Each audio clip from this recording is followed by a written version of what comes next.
Assalamualaikum warahmatullahi wabarakatuh. Okay, it's nice to meet you, ladies and gentlemen. First of all, I would like to say thanks so much for the committee giving me the floor, yeah, to present my paper.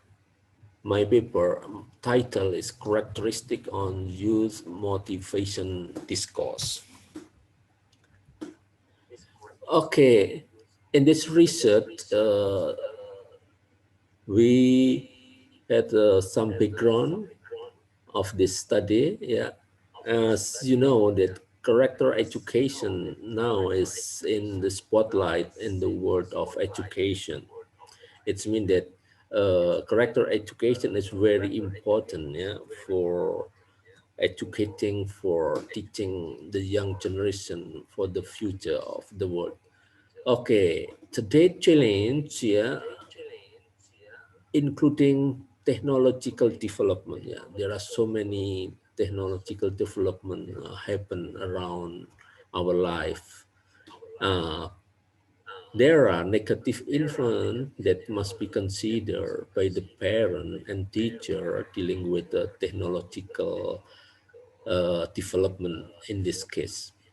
So, like social media, yeah, and there are so many positive and negative impact on the youth character education, such as so many hate speech and social media expressed by the youth. So my study here focus on youth motivation discourse. A research question of our study here is how is the characteristic of the youth motivation discourse?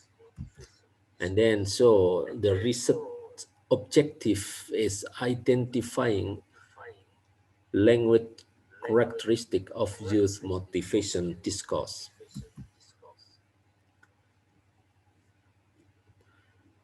Uh, Before we did the research, yeah, there are some related work that have done such kind of research, yeah, such as Afriansyah and Karim in 2016. Yeah, they do a research concerning with the characteristic of using directive speech act in learning at Madrasah Aliyah Putri Aisyah Palu. And the second one, a research by Supiyat Ningsih, yeah, in 2007. She focused on characteristic of adolescent language and the rubric detection in Jawa Post delay. And then the next is Hapsari et al. Uh, they did a research in 2019. They focus on characteristic and factors influencing the use of Papuan accent in Indonesian and Nabire Regency.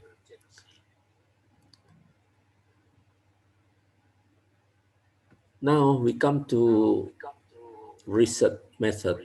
Yeah.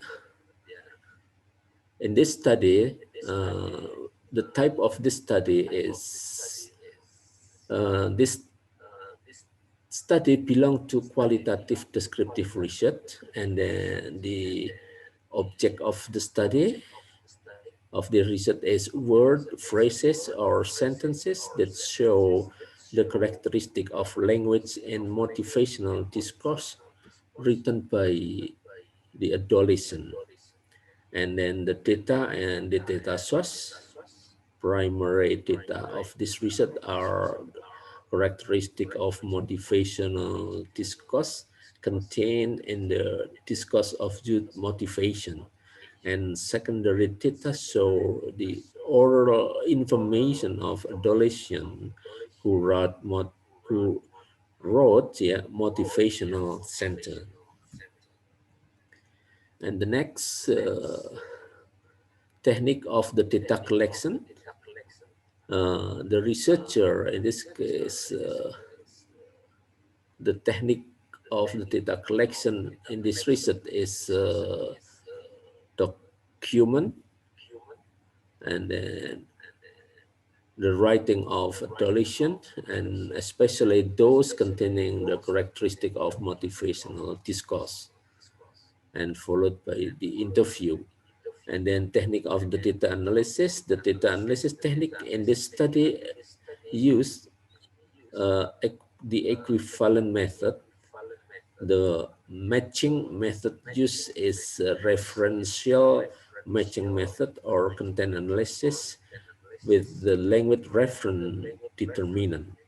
In addition to referential equivalent technique, if possible, use the markup reading technique and small discussion.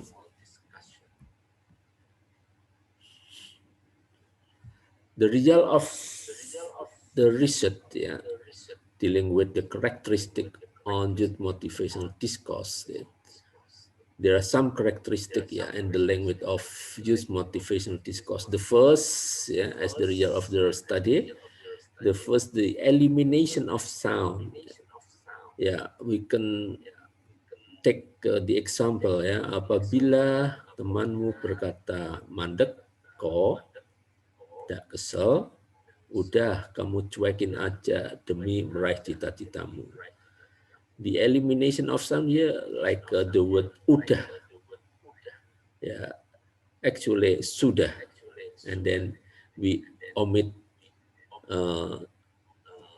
the letter S, in elimination of sound. And then the second is similarity of grammatical function. Udah, kamu cuekin aja demi meraih cita-citamu. There's some similar grammatical function like cuekin, the same as a cuek, just cuekin. And then the third is repetition form. Belajar dengan sungguh-sungguh, karena tanpa belajar kita tidak bisa apa-apa. Sungguh-sungguh apa-apa mean repetition form. Use of acronym. Meskipun ortu kita sudah tiada, kita jangan menyerah. Ortu is acronym from orang tua. The use of preposition. The data like walau orang yang kita sayang dan kita cintai telah meninggalkan kita, maka bersyukurlah karena Allah telah mempersiapkan sesuatu yang lebih baik buat dirimu. Buat dirimu. Buat mean use of preposition. And then use of particle lah, such as belajarlah dengan giat untuk mencapai cita-citamu kelak.